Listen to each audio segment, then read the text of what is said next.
Restaurant पद्धतीने आपण घरच्या घरी मटार पनीरची भाजी कशी बनवायची ती बघूया. चला मग आपण वेळ न घालता झटपट रेसिपीला सुरुवात करूया.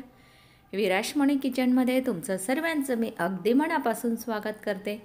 स्किप न करता पूर्ण व्हिडिओ बघा. चला आपण रेसिपीला सुरुवात करूया.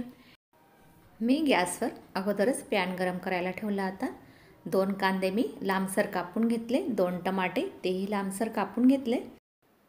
पॅनमध्ये आपण सर्व कांदे टाकून देऊया. व्हेज ग्रेव्हीचा मसाला अगदी झटपट तयार होतो, पण त्यामध्ये टमाटे घातले की ग्रेव्हीला अगदी छान चव येते. त्यामध्ये आपण 1 चमचा तेल घालून घेऊया आणि सर्व बाजूने आपण छान त्याला फ्राय करून घेऊया. त्यामध्ये आपण लसूण घालूया, 5 ते 10 पाकळी लसूण आणि अद्रकचे अर्धा इंच तुकडे तेही घालून घेऊया आणि त्यांनाही छान आपण गोल्डन होतं तोपर्यंत आपण कांदेही छान परतून घेऊया.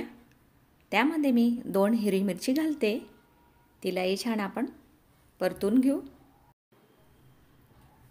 त्यामध्ये आपण आता टमाटे घालून घेऊया. टमाटे पण आपण कांद्यांबरोबर छान त्यांना फ्राय करून घेऊया, जेणेकरून टमाट्यांचा कच्चटपणा जाईल आणि आपण ते थोडं गार करून घेऊया आणि आपण मिक्सरच्या भांड्यामध्ये टाकून ते मिक्सरला थोडं फिरवून घेऊया. आणि कोथिंबीर घातल्यानंतर आपण त्याचं बारीक छान वाटण करून घेऊया. गॅसवर मी अगोदरच कढई गरम करायला ठेवली होती. त्यामध्ये आपण 1 मोठा चमचा तेल घालून पनीरचे मी अगोदरच पीस तयार करून ठेवले होते.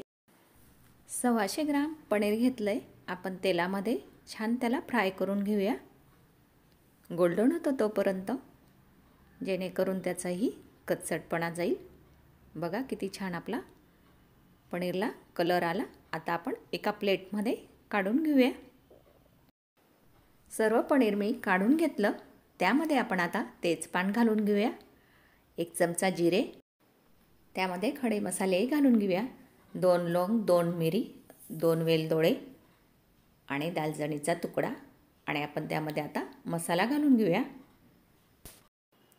सर्व मसाला आपण तेलामध्ये टाकून घेऊया आणि छान आपण परतून घेऊया.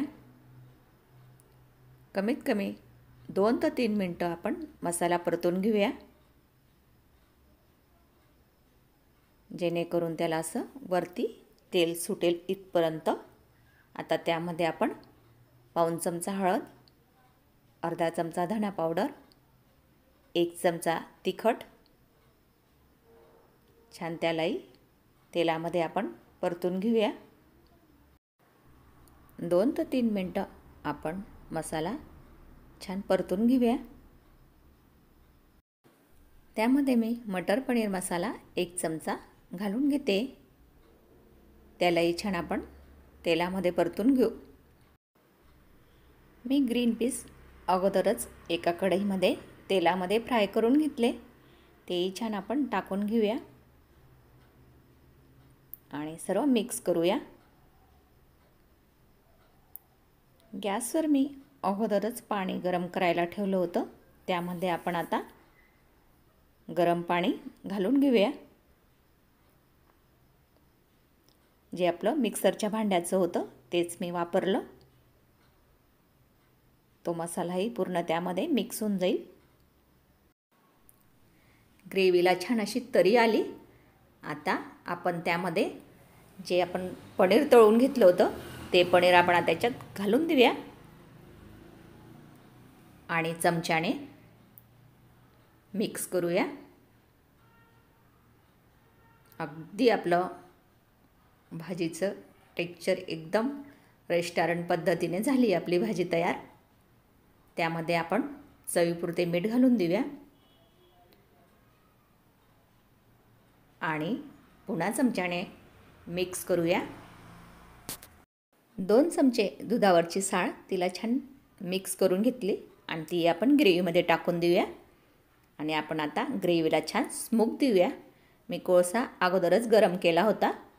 आता त्याला अद्दर आपण ठेवून देऊया आणि त्याच्यावर मस्त साजूक तूप आणि वरून प्लेट झाकून देऊया. आपल्या भाजीला खूप छान स्मोक तयार होईल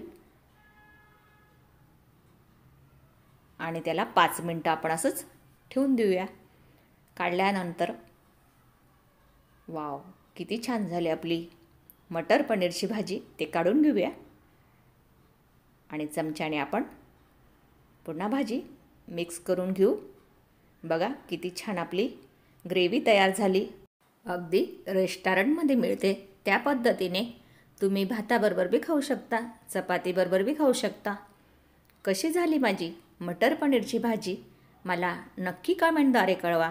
नवीन असाल तर माझ्या चॅनलला लाईक, शेअर, सबस्क्राईब करायला विसरू नका. धन्यवाद. पुन्हा भेटूयात पुढच्या रेसिपीला.